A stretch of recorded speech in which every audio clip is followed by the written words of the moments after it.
Bienvenido, bienvenida.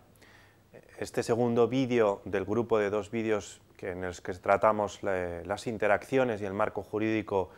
de la libertad ideológica y religiosa y del derecho a la educación va a tratar específicamente el marco jurídico constitucional del derecho a la educación. Soy Daniel Pelayo, profesor de la UNED y director de este curso.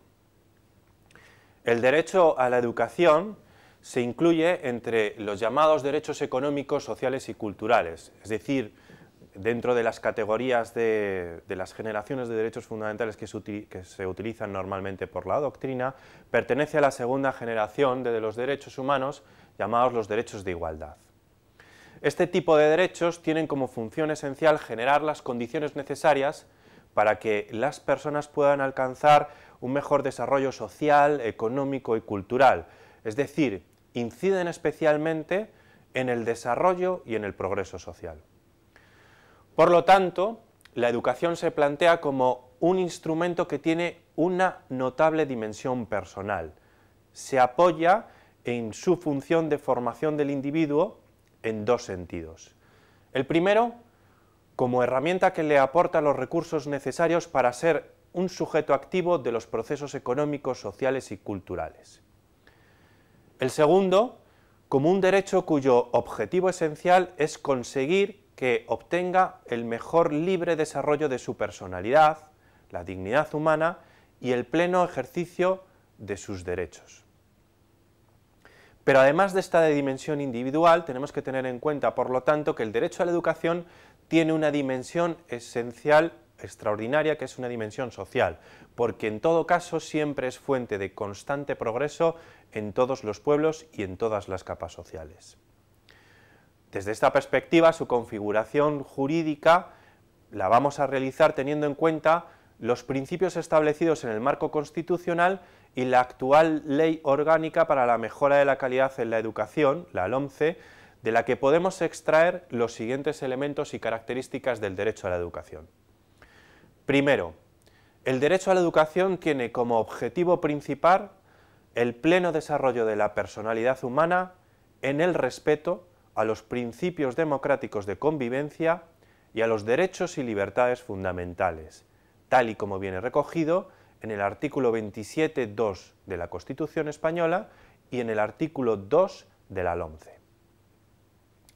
Más concretamente, si desarrollamos el contenido del artículo 2 de la LOMCE,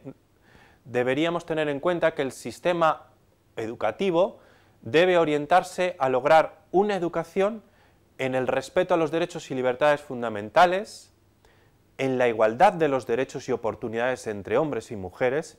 y en la igualdad de trato y no discriminación de las personas específicamente con discapacidad. Además, debe orientarse a el ejercicio de la tolerancia y de la libertad dentro de los principios democráticos de convivencia, así como en la prevención y en la resolución pacífica de los conflictos.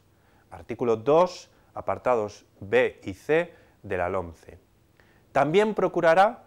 aportar una formación integral para la paz, el respeto a los derechos humanos, la vida en común, la cohesión social, la cooperación y la solidaridad entre los pueblos. Artículo 2, apartado E de la LOMCE. En segundo lugar, otra característica del derecho a la educación en su configuración jurídica es que el sistema educativo se inspira en el principio de equidad, como instrumento que va a permitir garantizar la igualdad de oportunidades, la inclusión educativa, la no discriminación y la potenciación de la compensación de las desigualdades personales, culturales, económicas y sociales. Artículo 1b de la LOMCE. En tercer lugar, el sistema educativo está orientado a la transmisión y la puesta en práctica de todos los valores que favorezcan el ejercicio de la libertad personal, en responsabilidad, el ejercicio asimismo de la ciudadanía democrática, la solidaridad, la tolerancia, la igualdad, el respeto, la justicia y todos aquellos que ayuden a superar cualquier tipo de discriminación. Todos estos elementos son un principio y asimismo una finalidad del sistema educativo según la configuración jurídica del Estado constitucional español. En cuarto lugar, la educación, dice el artículo 1K de la Ley Orgánica de la LOMCE de mejora de la calidad de la enseñanza, debe permitir y debe prevenir cualquier resolución de forma pacífica de los conflictos que puedan surgir. En quinto lugar, los padres tienen derecho a elegir la formación moral y religiosa que esté de acuerdo con sus propias convicciones para sus hijos. Artículo 27.3 de la Constitución española. En sexto lugar, como principio del derecho a la educación del sistema educativo, tenemos que tener en cuenta que la prestación del servicio público de la educación se realizará o se podrá realizar a través de centros públicos y de centros privados y concertados. Artículo 108.4 de la LOMCE. En este caso, los centros públicos desarrollarán sus actividades con sujeción a los principios constitucionales, que son garantía de la neutralidad ideológica y religiosa y del respeto a todas las opciones religiosas y morales que puedan desarrollarse en el ámbito educativo, tal y como hace referencia el artículo 27.3 de la Constitución española y el artículo 18.1 de la ley de la LOMCE. Asimismo, en los centros privados concertados, la enseñanza será impartida con pleno respeto a la libertad de conciencia, según el artículo 52.2 de la Ley 8/1985, la Ley Orgánica. Igualmente, toda práctica confesional en los centros privados concertados ha de tener necesariamente carácter voluntario. En séptimo lugar, como característica del sistema educativo, la admisión en los centros públicos y privados concertados se ha de desarrollar en condiciones de igualdad y con libertad de elección para los padres. En ningún caso puede haber discriminación por nacimiento, raza, sexo, religión, etc. Sin embargo, aunque la ley orgánica, la LOMCE, mantiene en su artículo 84.1 y punto 3 estos elementos que hemos visto, también es cierto que sostiene esa polémica aceptación de la concertación de aquellos centros que imparten la enseñanza desde una perspectiva del mantenimiento de una educación diferenciada o educación diferenciada por sexo o educación segregada. En octavo lugar, tenemos que tener en cuenta como principios o características del sistema educativo, los titulares de los centros privados tienen derecho a establecer el carácter propio de esos centros, que deberá respetar siempre los derechos garantizados en el marco constitucional a los profesores, a los padres y a los alumnos. Cuando se produce la interacción entre el derecho a la educación, tal y como lo hemos visto, y el derecho a la libertad ideológica y religiosa, tal y como pudimos verlo en la primera parte, en el primer vídeo de este conjunto o este grupo de dos vídeos, ¿qué debemos tener en cuenta? En primer lugar, el derecho a la educación en un Estado, pues en un Estado democrático, social y de derecho, tal y como es el Estado español, debemos tener en cuenta que es el propio Estado el que está encargado de proporcionarlo, porque es un servicio público, y en este caso, como se podrá ver en otros vídeos que realizarán otros compañeros, nuestro sistema mantiene esa dualidad entre escuela pública y escuela privada, es decir, este servicio público se puede hacer bien directamente, o la prestación del servicio, bien directamente o bien indirectamente a través del sistema de conciertos. Por ello, en este caso, al ser un servicio público, el Estado es el encargado de fijar el programa educativo, las condiciones y los elementos estructurales en los que se desarrollará, qué elementos debe cumplir, quiénes lo van a proporcionar, sean instituciones públicas o privadas, y debe controlar también si esa prestación del servicio se hace de forma adecuada al modelo constitucional.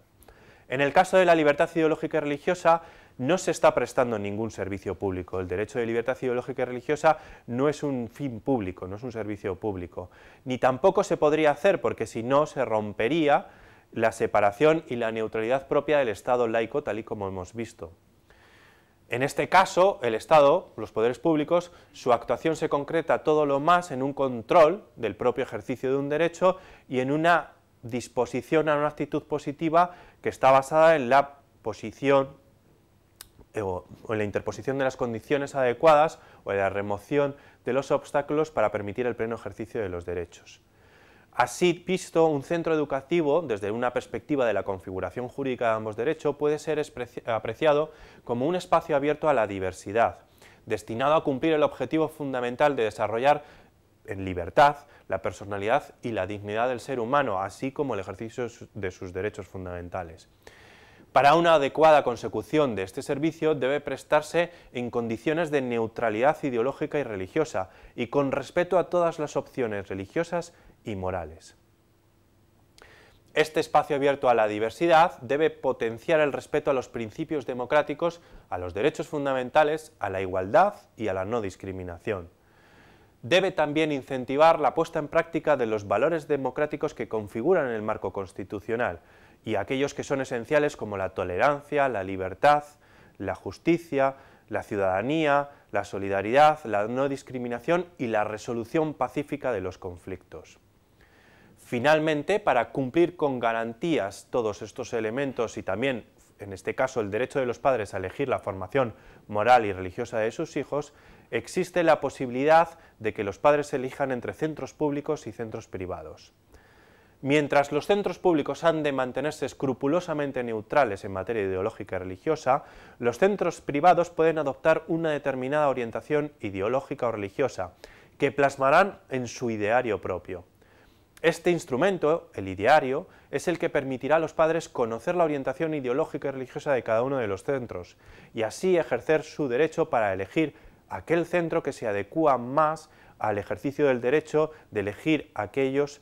que sean conformes con sus propias creencias para que sus hijos reciban esa formación en concreto.